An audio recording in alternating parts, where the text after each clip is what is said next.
He slapped the old woman he deemed a worthless obstacle, a mere annoyance in his busy day. He never dreamed that single act of contempt would awaken a retired four-star general and ignite her long-dormant, formidable wrath, setting in motion a secret war he couldn't comprehend.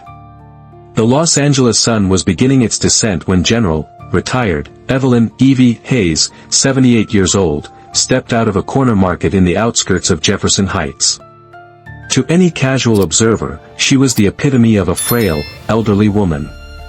Her back was noticeably stooped, her sparse silver-white hair mostly hidden beneath a plain, dark headscarf. She wore a threadbare, decades-old woolen coat over a simple, faded floral dress, and her deeply weathered face, full of the song, the vicissitudes of life, bore a kind, almost pitiful expression. She carried a small paper bag with a few groceries, leaning lightly on an old wooden cane. Nothing about her suggested a past that included commanding entire divisions or advising presidents. Across the street, Sergeant Harry Macon watched from his patrol car, mid-40s, white, with a buzz cut and eyes that were too quick to judge. He saw Evelyn pause at the corner, checking her phone. To Macon, all he registered was an old woman in shabby clothes, looking out of place and moving too slowly. He muttered an oath, flung open his cruiser door, and crossed the street with aggressive strides, his younger, more hesitant partner, Officer Trent, scrambling to follow. "Hey! You!" Macon barked as he reached Evelyn. "What do you think you're doing, loitering here?" Evelyn looked up, her faded blue eyes showing mild surprise. "Good afternoon, officer. I was just checking a message before heading home." Her voice was soft, a little shaky with age. "This ain't a waiting room, Grandma," Macon sneered, stepping closer, invading her personal space. "You need to move along. You're an eyesore." "Officer, I believe I have every right to stand on a public sidewalk," Evelyn stated, her tone polite but firm. That quiet firmness seemed to enrage Macon. "You got a smart mouth for an old hag, don't ya?" Without further warning, his open hand lashed out, a brutal slap across Evelyn's wrinkled cheek. The sound was sharp, ugly. The paper bag slipped from her grasp, apples rolling onto the pavement. Evelyn stumbled, her hand flying to her stinging face, but she didn't fall. She just stared at him, a profound, ancient stillness in her gaze. 2. The dusty chessboard, the general's allies, approximate, 400 words. The street went momentarily silent. Officer Trent took an involuntary step back, his face paling. A teenager across the street fumbled for their phone, starting to record. Macon, chest puffed, seemed to realize he might have overstepped, but his arrogance wouldn't let him retreat. "That's for disrespecting an officer. Now get out of here before I run you in." General Hayes didn't say a word. She bent stiffly, with some difficulty, to pick up her fallen apples, her cheek already showing a red mark. Then, with a final, lingering look at Macon that held no discernible emotion but carried an unnerving weight, she turned and slowly walked away, her stooped figure a portrait of abused vulnerability. Once out of sight, however, the frail old woman vanished. In the quiet of her modest, book-filled apartment a few blocks away, General Evelyn Hayes moved with a different kind of energy. The pitiful demeanor was a carefully maintained cloak she wore for a world that often dismissed the old and unassuming. Now, that cloak was set aside. Her eyes, no longer downcast, blazed with a cold, controlled fury that had once made colonels tremble. She picked up an old, unassuming rotary dial telephone, a deliberate choice for secure, untraceable communication. She dialed a number from memory. It was answered on the first ring. "Ortiz." The voice was deep, professional. "Miguel," Evelyn said, her voice now crisp, devoid of any frailty, resonating with decades of command. "It's Evie. Code Nightingale. It's active. Local asset, LAPD, Jefferson Heights. Sergeant Harry Macon." He made it personal. Chief Miguel Ortiz, head of LAPD's Internal Affairs Division, a man Evelyn had mentored years ago when he was a young captain in Army intelligence, sat bolt upright in his office. Code Nightingale was a deep contingency, a network Evelyn Hayes had subtly cultivated over her career, break glass in case of extreme systemic rot measure. For her to activate it over a street incident meant something far more significant was afoot than a simple case of a cop losing his temper. Understood, General, Ortiz said, his mind already racing. I'll pull his file. What are your initial directives? Get me everything on Macon. And I need to speak with Alexis Rhodes, the civil rights attorney. Immediately. Within the hour, Ortiz had Macon's superficially clean record and a disturbing undercurrent of sealed complaints. He also had Alexis Rhodes on a secure line for General Hayes. Alexis, known for her relentless pursuit of corrupt police units, listened intently as Evelyn outlined the incident, not as a victim, but as a strategist identifying a target. This Macon, Evelyn stated, is not just a brute. He's a symptom.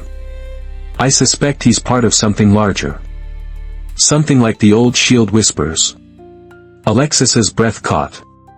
SHIELD was a ghost, a disbanded program notorious for its brutality, one she'd been chasing for years. If Macon is SHIELD, General, Alexis said, this is bigger than we ever thought. Precisely, Ms. Rhodes, Evelyn replied. And we are going to dismantle it. Piece by piece. The old chessboard, long gathering dust, was now active. The General was moving her pieces. 3. Hunting a ghost, clues from the missing officer, approximate, 450 words. The initial investigation into Sergeant Harry Macon, spearheaded by Chief Ortiz under General Hayes's discreet guidance, quickly confirmed her suspicions. Macon wasn't just a bully, he was a protected one. His file showed a pattern of excessive force complaints that had been systematically buried or dismissed, often with intervention from higher up. The name that kept appearing in redacted internal memos was Task Unit 8B, what Ortiz had long suspected was a modern iteration of the officially defunct SHIELD program. Alexis Rhodes, energized by a lead from a living legend like General Hayes, reactivated her network of informants and whistleblowers. One name surfaced from her cold cases, Officer Ethan Vels, a young patrolman who, 3 years prior, had filed a damning internal report against Macon and Task Unit 8B, detailing their unorthodox methods, illegal surveillance, and a culture of extreme violence. Vels had allegedly withdrawn his complaint under duress and then vanished from the force. Some said he resigned, others whispered he'd been silenced more permanently. Find Vels, General Hayes instructed Ortiz and Rhodes during a clandestine meeting in the back room of an old veterans' diner, a place Evelyn frequented, blending in perfectly. He's our first significant crack in their wall. While Ortiz used IA resources to try and trace Vels's last known whereabouts without raising SHIELD's internal alarms, Evelyn Hayes activated a different kind of network. Decades spent in high-level military intelligence had left her with a Rolodex, metaphorical, of course, of individuals with unique skills, now retired or in the private sector, but still fiercely loyal to their former commander. A few carefully worded, encrypted messages were dispatched. The threat wasn't long in coming. An unmarked envelope appeared at Evelyn's apartment, containing only a high-resolution surveillance photo of her teenage granddaughter walking home from school. No note, just the chilling implication. SHIELD was watching, and they knew how to apply pressure. Evelyn studied the photo, her weathered face unreadable. This was their first mistake. They thought to intimidate her with a personal threat. They didn't understand they were dealing with a woman who had faced down enemy states. This only strengthened her resolve. Days later, one of Evelyn's old friends, a retired signals intelligence expert, pinged her. Ethan Vels was alive, living off-grid in a rundown duplex in Echo Park, a ghost haunted by what he knew. Evelyn didn't send a team. She went herself, dressed in her usual unassuming attire, looking like any other elderly woman out for a walk.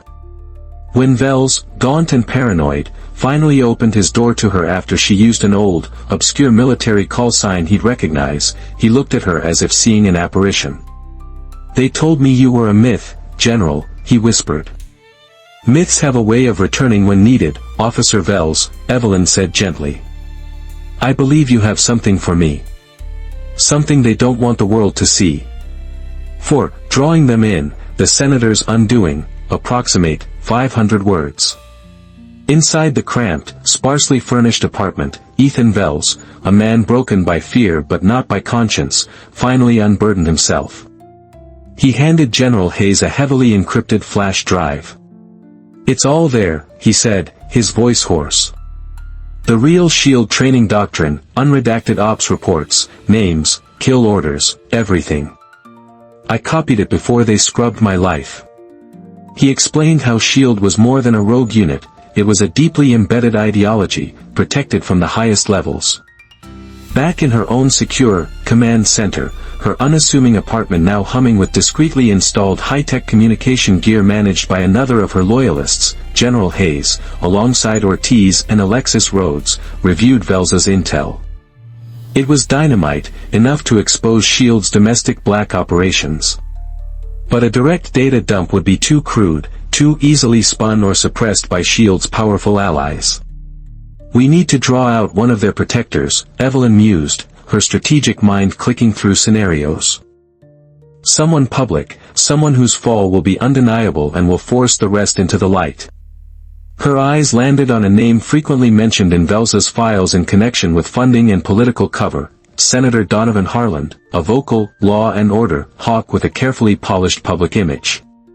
The plan was audacious, worthy of a black ops mission. They would use a fraction of Wells's intel, something implicating Harland directly but not revealing the full scope of their knowledge, and leak it through a trusted, untraceable foreign journalistic collective known for handling sensitive national security exposes. The leak would be designed to make Harland believe only a small part of his SHIELD involvement was compromised, and that the source was an amateur he could intimidate or buy off. The bait was set. A week later, the story broke on an obscure European news site, detailing Senator Harland's alleged ties to a controversial special police unit and questionable funding.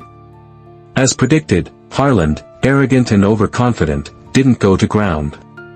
Instead, he arranged a clandestine meeting through a series of cutouts, ostensibly to discuss a resolution, with the supposed leaker offering a substantial sum for the return of all materials. The meeting place was a disused warehouse in West Vernon, chosen by Harland's people. What they didn't know was that General Hayes was orchestrating every detail from afar. The leaker Harland was meeting was actually a deep-cover federal agent from a different department, vouched for by one of Evelyn's highest-level contacts in Washington. The warehouse was wired for sound and video by a joint IA-FBI tech team, under Ortiz's supervision. Evelyn Hayes, watching multiple feeds on a bank of monitors in a mobile command unit blocks away, calmly directed the operation. She saw Harland enter, flanked by two menacing security men. She listened as the senator, believing he was in control, not only confirmed his involvement with SHIELD but also issued veiled threats and attempted to bribe a federal agent. "Senator Harland," the agent finally said, "you seem to have a misunderstanding of who I am." On Evelyn's quiet command, the warehouse doors slammed shut, floodlights blazed, and a dozen heavily armed DOJ tactical agents stormed in. "FBI. Hands where we can see them." Senator Harland's face was a mask of disbelief and fury as he was cuffed. "This is entrapment. You don't know who you're dealing with." Chief Ortiz stepped out of the shadows, badge displayed. "Oh, I think we do, Senator. Thanks to General Hayes, we know exactly who you are." Alexis Rhodes followed, her tablet already streaming the takedown to a secure server. The first major piece of the SHIELD network had just spectacularly fallen. 5. Targeting the true architect, Randolph Stein, approximate, 550 words. Senator Harland's arrest sent shockwaves through the political establishment and, more importantly, through the hidden tendrils of the SHIELD network. In the ensuing interrogation, expertly guided by questions subtly fed to the DOJ by General Hayes via Ortiz, Harland, facing decades in prison, began to talk. He confirmed SHIELD was far more extensive than a local LAPD Black Ops unit. It was a privately funded, ideologically driven national network with deep connections to former intelligence operatives and private military contractors. And its architect, the true puppet master, was a name few had ever heard: Randolph Stein. Stein, Harland revealed, was a former high-level CIA strategist, a ghost in the machine who had officially retired years ago after a controversial covert program he designed was exposed and shut down. Unofficially, he had used his immense wealth, shadowy contacts, and understanding of black-budget operations to create SHIELD as his personal instrument of order, a tool to manipulate events and neutralize perceived threats to his twisted vision of national security. He was, Harland whispered, utterly ruthless and virtually untouchable. For General Hayes, the name Randolph Stein was not entirely unknown. She recalled encountering his influence tangentially during her later years in military intelligence, always a whisper, a redacted name, a project abruptly classified. He was the kind of enemy she understood, brilliant, patient, and believing himself above any law. Stein is the head of the snake, Evelyn stated grimly to Ortiz and Alexis during their next strategy session in her apartment, the grocery bag from her initial ill-fated shopping trip long forgotten. Harland was just a visible tentacle. The threat level escalated almost immediately. A day after Harland's arrest was made public, though his SHIELD connections were still under wraps, pending further investigation, Evelyn received another, more direct warning. This time, it wasn't a photo of a loved one. It was a single, untraceable text message: "The general plays with fire. Some fires consume even stone." Simultaneously, Alexis Rhodes found her office broken into, files disturbed but nothing obviously taken, a clear message of intimidation. Evelyn remained outwardly calm, but the kind, pitiful facade now concealed a mind operating at peak strategic capacity. Stein was trying to frighten them into backing off. It meant he was feeling the pressure. "He's a creature of habit and control," Evelyn analyzed. "He'll try to secure his assets and his escape routes. We need to make him believe one of those routes is compromised, force him to move prematurely." They decided to use a highly specialized segment of Velza's data, encrypted offshore financial transactions linked to SHIELD operations, with just enough traceable metadata to point towards a specific series of accounts Stein personally managed through a shell corporation based in a non-extradition country. Alexis Rhodes, working with a trusted international financial journalist contact from a whistleblower platform called Watchline, prepared a carefully controlled leak. It wasn't the full data, just enough to make Stein believe his financial sanctuary was about to be exposed. The information was released anonymously, timed to hit European markets first. 6. Closing the net, the ghost's demise, approximate, 500 words. The Watchline leak had the desired effect. Within hours, encrypted chatter among Stein's known associates spiked. Financial analysts, working with federal agencies under the umbrella of the ongoing SHIELD investigation that General Hayes was now unofficially advising, detected frantic efforts to move large sums of money through a complex web of offshore accounts. Randolph Stein, the master manipulator who had operated in the shadows for decades, was panicking. "He's spooked," Ortiz reported to General Hayes, a hint of excitement in his voice. "He's liquidating assets, trying to cover his tracks. And we just got a flag, a private jet, Gulfstream G650, just filed an unscheduled flight plan from a secluded private airfield in Palm Springs to the Cayman Islands. Departure in 6 hours. The airfield is owned by a shell corporation with direct links back to him. That's our man," Evelyn stated, her voice calm. The pitiful, bold woman persona was entirely gone, replaced by the decisive commander. "He's running. Mobilize the federal response team. No local LAPD involvement beyond a perimeter, understood? This needs to be clean, and Stein is not to escape. He has too many contingency plans." As night fell over the California desert, a convoy of dark, unmarked federal vehicles sped silently towards Palm Springs. General Hayes was not physically present, her age and current profile made that an unnecessary risk. Instead, she was in a secure DOJ command vehicle a few miles from the airfield, patched into all communication feeds, alongside a nervous Chief Ortiz and a lead DOJ tactical commander. Alexis Rhodes was also present, ready to handle the legal and _D_PR fallout. The private airfield was small, isolated. The Gulfstream sat on the tarmac, its engines just beginning to whine. The federal team, elite hostage rescue team equivalents, moved like shadows, establishing a perimeter, cutting off all escape routes. "He's in the main hangar, likely with light personal security, preparing for departure," came the report from the advanced surveillance unit.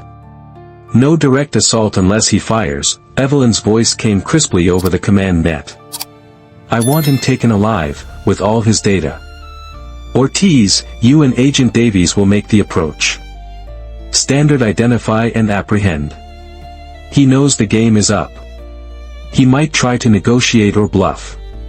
Chief Ortiz and the lead DOJ agent, Davies, walked into the brightly lit hangar. Randolph Stain, older than his sparse file photos suggested, pale but impeccably dressed in a dark tailored suit, stood near the steps of his jet, a slim briefcase in hand. He looked up as they entered, his expression one of cold, appraising arrogance. Two bodyguards, large men in civilian clothes, tensed.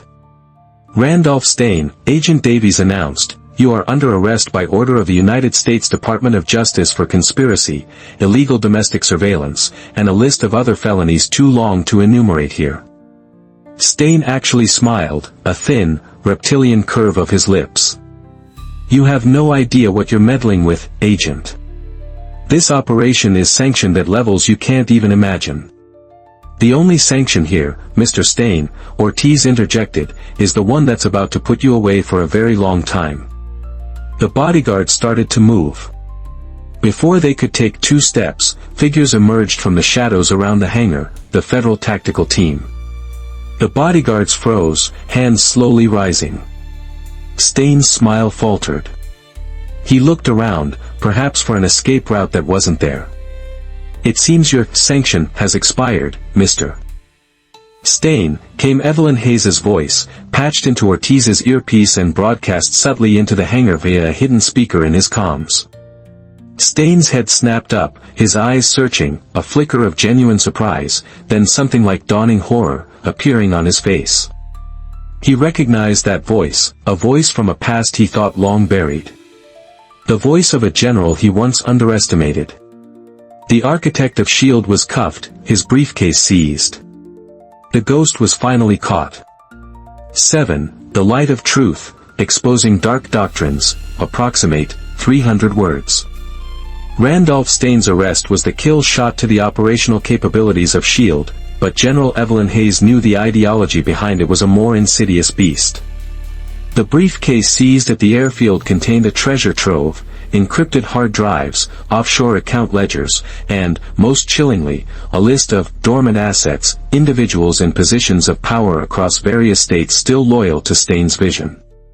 But the true smoking gun came, once again, from Ethan Vels.